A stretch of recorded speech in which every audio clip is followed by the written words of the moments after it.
Que suene fuerte la trompeta, la tuba y el acordeón, para compartir mi canto y la alegría del corazón. Me gusta mucho mi tierra, tierra de mil colores. Es un jardín muy hermoso donde se dan lindas flores. Qué lindo es Cuautla, Cuautla es un Edén, con sus mujeres hermosas, sus balnearios y su tren. Qué lindo es Cuautla, paraíso terrenal. La caña de azúcar llega al Nuevo Mundo por Cristóbal Colón. Cristóbal Colón trae las semillas a las Antillas y ahí se desarrolla prácticamente lo que va a ser la industria de la caña y del azúcar. A Cortés le envían de España las semillas de Sevilla, son las que va a traer él y se van a sembrar por primera vez en lo que hoy es Cuernavaca, en su hacienda de Atlacomulco y posteriormente en la de Tenango. La más importante en 1540 en adelante. Ahora, es importante saber ¿por qué el azúcar? Pues porque el azúcar es un elemento primordial para los españoles, así como el vino, así como las carnes frías, toda su comida clásica de los españoles incluye el azúcar. El azúcar es fundamental para la sociedad española en llegada a México. Entonces, Cortés por eso es que empieza la producción de la caña aquí en Morelos y en los Tuxtlas. Ahí es los dos lugares donde por primera vez llegó la caña de azúcar. Ahora, recordemos una cosa muy importante. ¿Por qué Gordián Casasano obtiene en 1588 una merced por parte del virrey para poder sembrar caña en lo que hoy es Casasano?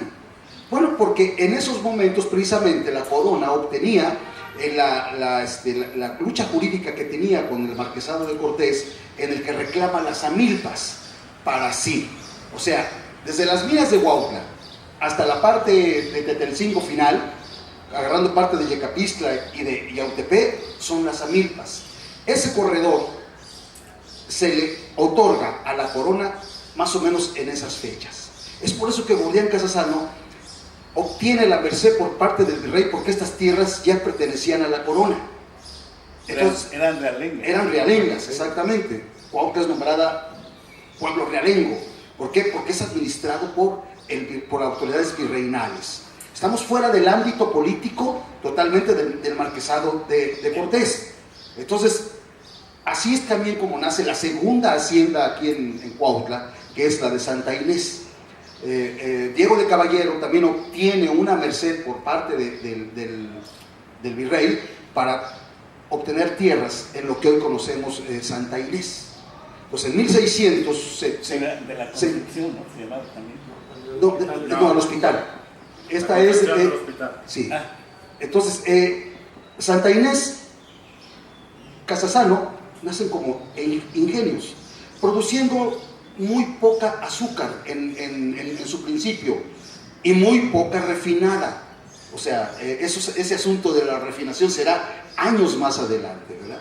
Pero bueno, se obtenía dulce y eso es lo que querían los españoles ya en esos momentos. Estas dos haciendas nacen como ingenios, pero su desarrollo, obteniendo tierras y aguas, lo va a llevar a convertirse en haciendas. Entonces, aquí en Cuautla eran trapiches al principio. Trapiche era hasta casero, se podía hacer azúcar en casa. Tú teniendo un moledor como el que está en el museo de Anenecuilco, de madera, y le ponías abajo una recepción del jugo, ahí hervía el jugo y ya secándose tenías azúcar. Y alcohol. Alcohol, las mieles no cristalizables son las que dan origen al aguardiente, al alcohol principalmente, ¿no? Entonces, las haciendas aquí en Cuautla empiezan a proliferar por esta situación, que hay mercedes por parte de todos los virreyes a diferentes personajes de la colonia. Entonces, es importante también señalar que las leyes de la colonia protegían mucho a los indígenas, aunque sabemos todo lo contrario, pero no, las leyes emanadas de los gobiernos virreinales protegían mucho al indígena. ¿Por qué? Por una cosa muy sencilla. Los indígenas son los que provocaban el alimento más fuerte para el consumo de los españoles, y además el tributo. Si no había indígenas, no iba a haber tributo, ni iba a haber tierras que sembraran lo que los españoles querían. Entonces ellos protegieron mucho la comunidad, las tierras comunales. Esto se va a perder increíblemente después de que obtenemos la independencia. En lugar de dar personalidad jurídica a las comunidades y al campesino, no. Será hasta la época del imperio de Maximiliano, cuando Maximiliano, increíblemente, lo que pensaban que no iba a ser, le da personalidad jurídica a los indígenas. Entonces, aquí en esta área de las Amilpas se va a acentuar mucho el problema de las tierras desde la época colonial, precisamente por el nacimiento de las grandes haciendas, la necesidad del consumo interno, del mercado más importante que tenemos, que es la Ciudad de México, a 100 kilómetros, pues esto provocaba que esta área tuviera que estar produciendo cantidades fuertes de azúcar. O sea, nosotros éramos los productores de azúcar para la Ciudad de México. Entonces, esta situación es la que va a agravarse posteriormente, y de la que, bueno, ya hablaremos más adelante, del surgimiento precisamente de las grandes contradicciones, de la gran riqueza en manos de los hacendados y la pobreza total en los campos.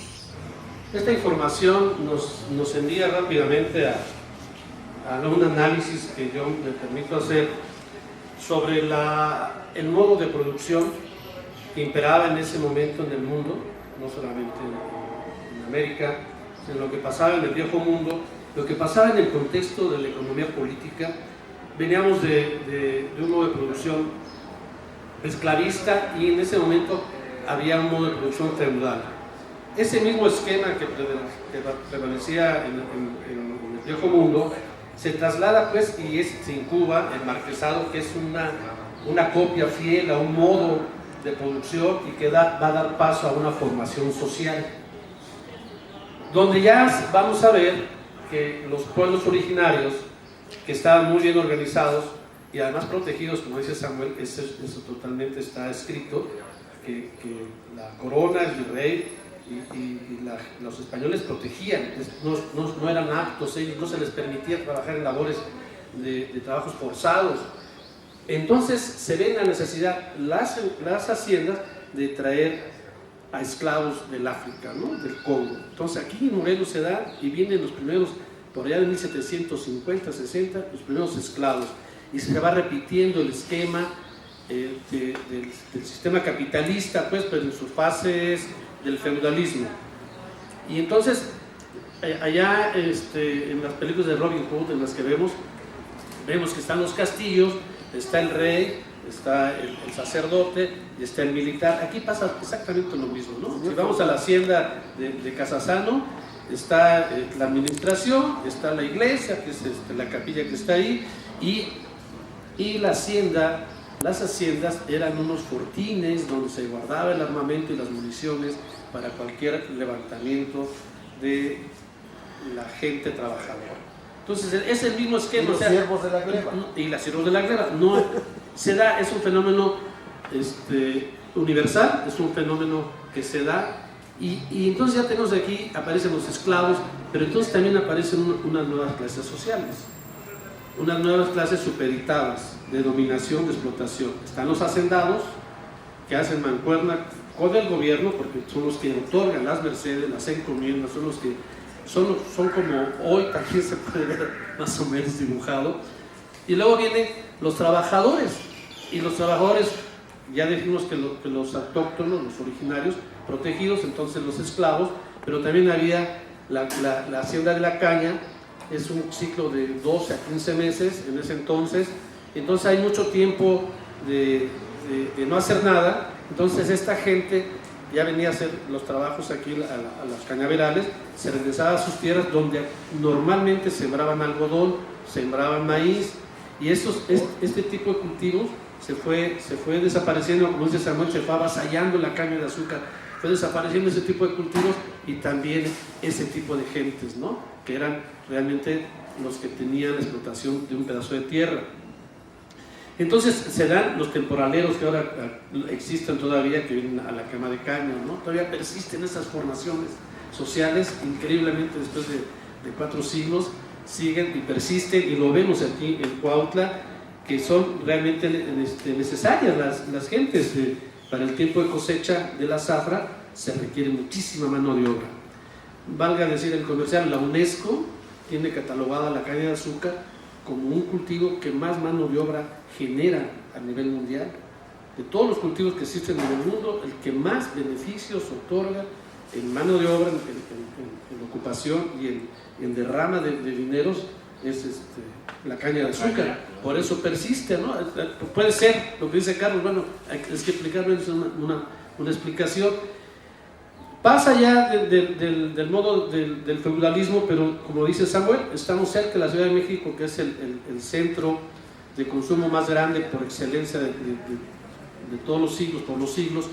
Pero también hay una unión de comerciantes en la Ciudad de México que saben comerciar lo que aquí se produce, la caña de azúcar, y se unen 10 gentes, o por ahí dicen algunos de los libros de las fuentes, 10 gentes comerciantes de la Ciudad de México poderosos, invierten sus dineros, se asocian con los productores de caña para poder comercializar la caña, y es cuando se da la exportación, de tal suerte que dice John Goldman en un libro de Zapata y la Revolución Mexicana, que en ese entonces los ingenios azucareros de Morelos ocupaban el primer lugar en producción de caña a nivel mundial, después de Hawái y de Puerto Rico. Así era de pesado Morelos.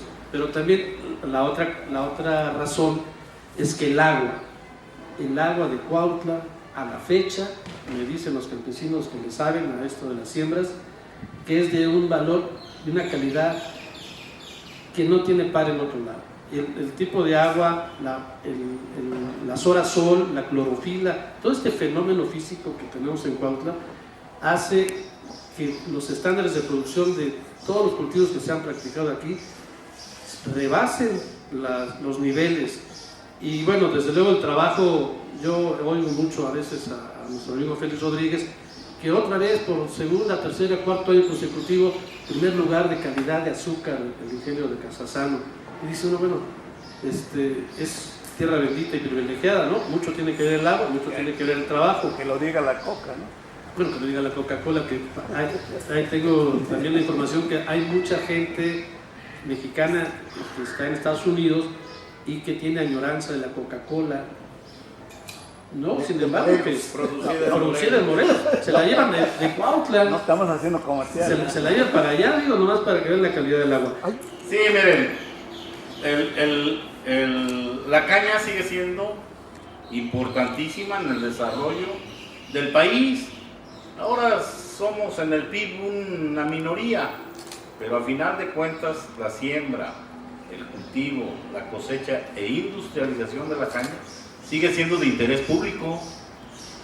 O sea, sigue siendo una preocupación importante para el propio Estado que tengamos suficiente producción de azúcar para el consumo nacional. Hoy, a pesar de que tenemos menos ingenios en el país, hoy producimos más, se han venido haciendo más eficientes, y el cultivo de la caña, en especial aquí en Morelos, es algo extraordinario. Tenemos los rendimientos más altos en campo. En campo, la producción por hectárea es de las más altas. En sacarosa, en concentración de azúcar en la caña, es la más alta. Zacatepec nos gana con un poquito de sacarosa, con concentración en su caña, pero nosotros vamos en segundo lugar. Este año terminó Zacatepec con 140 kilos de carga, que es kilogramo de azúcar recuperable base estándar. No es refinada, es base estándar. Y nosotros en Casasano terminamos con 135 kilos y medio de carga. Nos llevan 4 kilos y fracción, más o más menos. Pero en rendimiento de campo les ganamos. Pero en su conjunto, en Morelos, el cultivo de la caña equivale a 2 millones de toneladas y en dinero son 1.600 millones de pesos los que generan, que se quedan en el estado y que además circulan, porque es un recurso que no se va a los bancos. El productor recupera su lana y luego la está invirtiendo para cultivar su tronco, su abono, sus desorilles, su forma de cultivar cada uno de nosotros, que lo hacemos diferente. Esa es el grado de azúcar que empieza a concentrar la caña. El cultivo de la caña tiene su término, hablaba por aquí Joaquín de 12 meses. Normalmente nosotros los campesinos decimos en 12 meses tiene que estar ya la caña ya en su máximo para cosecharla. Y hay variedades que se pasan de 12 meses. Por ejemplo, tenemos una cubana de origen de Cuba, la MY 5514. ¿Es la banera? No, la conocemos como cubana y su nombre real es MY 5514. Esa variedad es de las mejores que tenemos, pero que tienen un ciclo vegetativo un poquito más largo. O sea, en lugar de 12 meses tiene que llevarse 13, 14 meses para cosecharla. Y para Cuautla, en Cazazán, son 600,000 toneladas de caña que producimos en la zona del ingenio de Cazazán y que equivale a 480 millones de pesos. Eso es lo que equivale el valor de la caña en un ciclo, en su ciclo vegetativo o al término de la zafra. Eso es lo que equivale. Y ese dinero se reparte entre Yautepec, Cuautla. Yautepec nos gana con una poca más de producción, Cuautla y un poco de Ayala, porque Ayala casi entrega todo en Zacatepec. Entonces, esa derrama económica queda aquí. Y alguien de ustedes hablaba de lo social. El cultivo de la caña es el único cultivo en México que tiene contrato. Y eso nos da seguridad en todos sentidos. Y nos da, para los que vienen a hacer el trabajo más difícil del cultivo de la caña, que es el corte, la gente que viene del estado de Guerrero, que vamos por ella, Guerrero y Puebla, en 2 millones de toneladas pagadas a 35 pesos el corte y otros a 40, está significando cerca de 80 millones de pesos de derrama para la gente que viene a hacer el trabajo más difícil. Gente que viene de la sierra, gente que viene de lugares inhóspitos totalmente, con grandes necesidades. Y cuando termina la zafra, con mucho orgullo les puedo decir, les ponemos un autobús para que se los lleve y un camión para que lleven todas sus cositas que alcanzan a comprar durante la zafra. ¿Cuál es el sueldo de un trabajador? Un cortador de caña se le paga entre 35 y 40 pesos más o menos, dependiendo cómo esté la caña, por tonelada. Y hay cortadores que llegan a cortar 10 toneladas. Diarios. Sí, diarios. Digo, son excepcionales. ¿Un cortador? Un cortador alcanza a cortar hasta 10 toneladas. A machete limpio. A machete, estamos hablando de machete. Y un cortador malón de esos que le hacen al cuento, se cortan sus 5 toneladas al día. Entonces, el cultivo de la caña, yo insisto, para nosotros en Cuautla, significa una derrama económica extraordinaria. No nos podemos comparar con quién. ¿Con Jalisco? No, me refiero yo que como industria. ¿Qué industria genera ese recurso? No hay otra aquí en Morelos. Aquí en Morelos no hay. Me dicen que, por ejemplo, Aurrera es una de las empresas que más venden, pero pues todo su recurso se va. Sí. Aquí a Cuautla no nos queda nada. Aquí no tributa nada. Aquí ni siquiera los impuestos, ¿no? Transnacionales. Y que no hemos tenido siquiera la visión de que hiciéramos que Aurrera y todas esas empresas tan grandes que hoy tenemos en Cuautla, por lo menos se interesaran a lo que producimos en Morelos. que por ejemplo Cuautla, que con tanto recurso que se va de Cuautla, ese circulante que tanta falta hace después, pues carambas que por ejemplo los que hoy todavía siembran ejotes o elotes o jitomate hoy de agricultura protegida, pues por lo menos que tuviéramos esa opción, ¿no? Que los grandes centros comerciales, como son ellos, pudiésemos venderle y que de alguna manera nos beneficiara. En primer lugar, el cultivo no va a desaparecer. Habemos muchos productores de caña, ejidatarios, que no le damos el valor necesario a nuestra tierra y muchos la venden. Yo cuando fui un candidato para la presidencia municipal de Cuautla, uno de los temas que toqué fue ese, de frenar, porque la autoridad municipal tiene la facultad para frenar cualquier venta fuera de ello. Tú hace un rato decías, está creciendo Cuautla o creció ya anárquicamente, pues claro, pues cada quien hace lo que le pegue la gana y no hay ninguna autoridad del municipio que frene esto, que lo frene. Hoy cualquier persona del ejido que tú me quieras decir, agarran y venden su parcela. Aquí tenemos, por ejemplo, el campo del Fresnal, en el ejido de Cuautla. Es uno de los campos más productivos. Le rascas y no encuentras tepetate. Y eso hace una tierra de altísima calidad.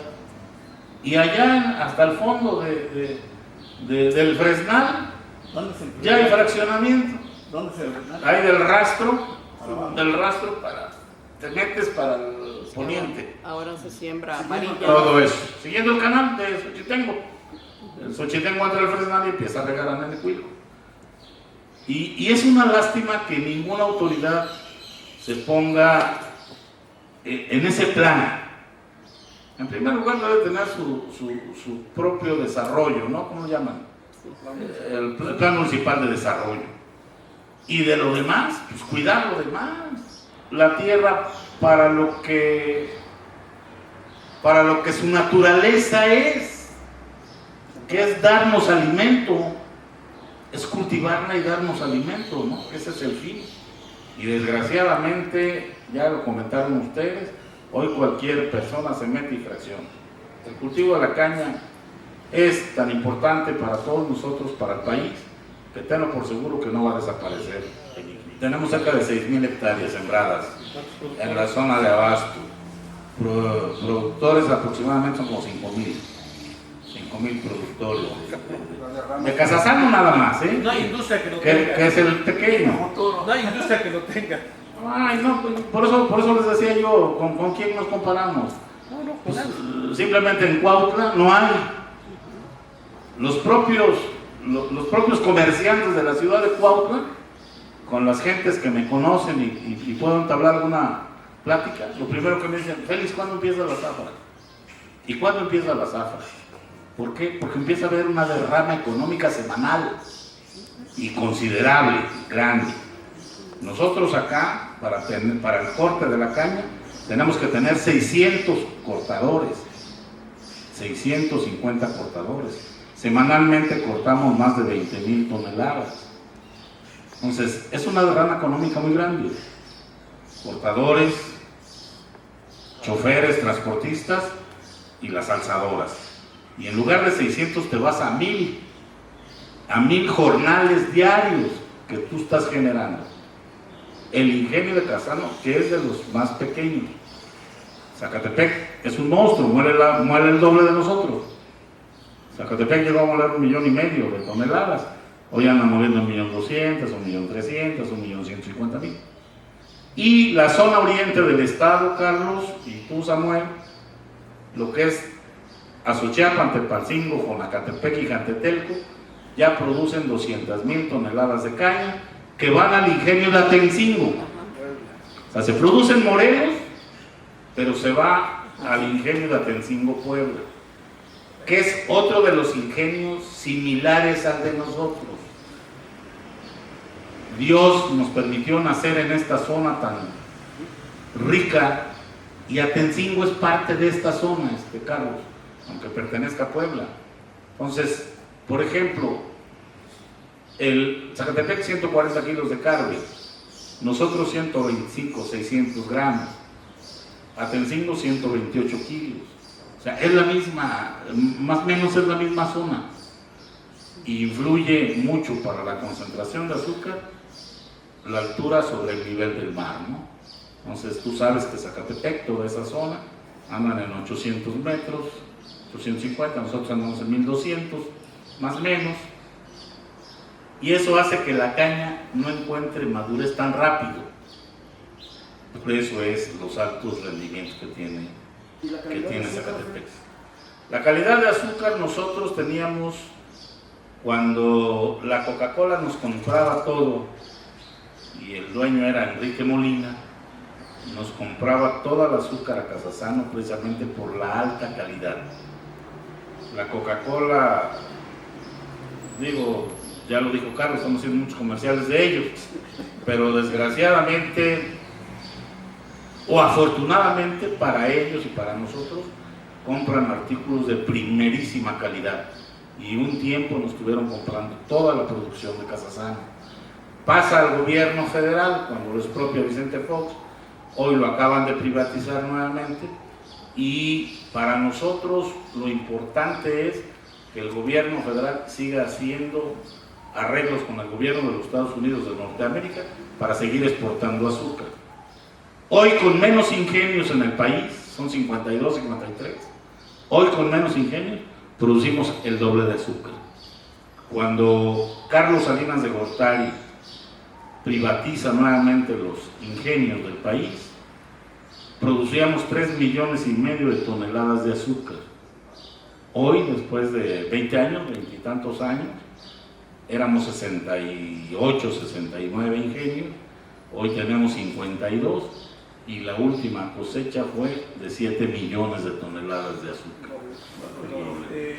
Mira, el objetivo de quemar la caña es precisamente cortarla y que no tenga ese clasol. La caña produce mucho, la hoja que va, con la que nace, conforme va creciendo, pues se van secando las hojas, ¿no? Más va el retoño arriba. Y esa hoja tiene mucho aguate. O sea, no la puedes agarrar porque se te llenan todas las manos. Nos afecta a los cortadores. Afecta mucho al cortador. México como gobierno tiene firmado un documento, entra un tratado, no sé de los tratados que tienen que ver con la contaminación, y algún día tendrá que dejar de quemar la caña. Y eso va a significar la muerte de mucha gente que vive del corte de la caña. Porque entonces tendremos que meter máquinas cosechadoras, tendremos que cosechar ya con máquinas, y vamos a desplazar nada más en el ingenio de Casasano a 600 jornaleros, que son los que vienen a hacer el trabajo más difícil, 700 jornaleros más o menos. Hoy a un trabajador le entra a cortar la caña y te dice: si me vas a pagar a 40 pesos, págame a 80 y entra a cortar. Y si corta 8 toneladas, 10 toneladas un bueno y un malo 5, pues se van a venir al 50%, ¿no? Entonces, en lugar de 600, vamos a tener que tener 1,200 o 1,400 para hacer una cosecha en crudo, que para traer 1,800 o 1,500, 1,400 gentes, pues va a estar canijo, porque ya de por sí la mano de obra cada vez es más escasa. El trabajo más difícil, que es la cosecha, no tan fácil encontramos gente. Ahora en esta etapa de que Vicente Fox vendió, Salinas de Gortari, se expropió, y luego vuelven a privatizarse, y luego otra vez, en ese lapso, si yo pregunto, y alguna vez te oí en el radio, había la oportunidad de comprarlo los propios productores. Hoy, me acabo de enterar que vete a San Miguel, compras Zacatepec y Casasano por 1,300 millones de pesos, que ustedes fácilmente, los productores, no es una gran cantidad. Y yo no sé explicarnos por qué no lo tienen los propios productores, la administración, o ser los dueños. Cuando expropia Vicente Fox a los 4 grupos malos que había en el país, porque todavía existen, los que había o a los que se les expropió. En el caso de Casasano, el gobierno expropia en 50 millones de pesos. Expropia. Y hoy lo venden en 600 millones de pesos. O sea, yo estoy de acuerdo contigo en que es una cantidad muy posible de pagar, pero simplemente a nosotros no nos dejan participar. Nosotros le metimos un recurso, quisimos participar en la venta, no nos dejan. En los 9 ingenios del grupo CASE, que eran los últimos que tenía el gobierno federal, le venden los 2 mejores a Beta San Miguel, que es Zacatepec y Casasano, y está por venderle otros 2 excelentes ingenios, sobre todo uno, El Potrero y San Miguelito de Veracruz. Entonces Beta San Miguel ya va a tener 11, y la pregunta que nos debemos de hacer todos acá: ¿por qué el secretario de Economía no se empieza a meter en este monopolio directo? Y es histórico, miren, la historia es muy clara y nos dice todas las arbitrariedades que cometen los dueños de los ingenios con nosotros. Yo tuve la fortuna de que la gente ha creído en mí y pusimos un laboratorio, y hoy cada hora que hacemos el análisis, el ingenio saca su muestra y se la lleva a su laboratorio, y yo saco mi muestra y me la llevo al laboratorio de la Unión, y estoy checando día con día, cada hora, los resultados. Ahora se privatiza y ya me dice aquel señor dueño: ya no vas a sacar la muestra. Sí, ay, ¿qué? Le digo: no se han cansado de robar, ¿no? ¿No se han cansado? Es histórico. No puede ser. Nos pagan la caña de acuerdo a la sacarosa o al azúcar que lleva la caña. Y si tú en el laboratorio me robas, me escamoteas 5 kilos, ya no quieres mucho. Cada kilo vale ahorita casi 5 pesos. Son 25 pesos en 600,000 toneladas. Estamos hablando de ¿qué? De 15 millones de pesos, que son nuestros, que no tienen por qué robarnos, y que se gane el ingenio lo que se tenga que ganar. La reflexión que yo quiero hacer al final, si me permite la mesa, es: la historia se vuelve a repetir, y aquel que no conoce su historia está condenado a que se va a repetir.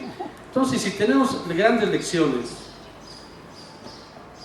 que sepa el amigo Félix que los que estamos oyendo, los que parece ser el propósito, difundir nuestros valores y lo que nos da orgullo, Identidades. en esta identidad que estamos haciendo de cuautlenses y orgullosamente cañeros también. Ustedes que nos ven allá en sus casas, en estos medios digitales, hacer un solo frente y el apoyo, como dice Félix, social, moral, que sepa que no está solo, y que sirva también como una aportación de Coloquios del Tepache a esos 6,000 campesinos productores de caña. No se han cansado de robarnos los dueños de los ingenios. Es histórico. Todo el mundo tenemos un extraordinario recuerdo de Juanito Barrales. Fue un hombre impulsor, fue un hombre que hizo el highway que tenemos aquí en Cuautla, donde está el embocadero, hizo el highway de Gabriel Tepepa, incorporó tierras al riego, hizo el highway en Jalostó y hizo de riego, hizo un highway en Coahuistla y hizo de riego.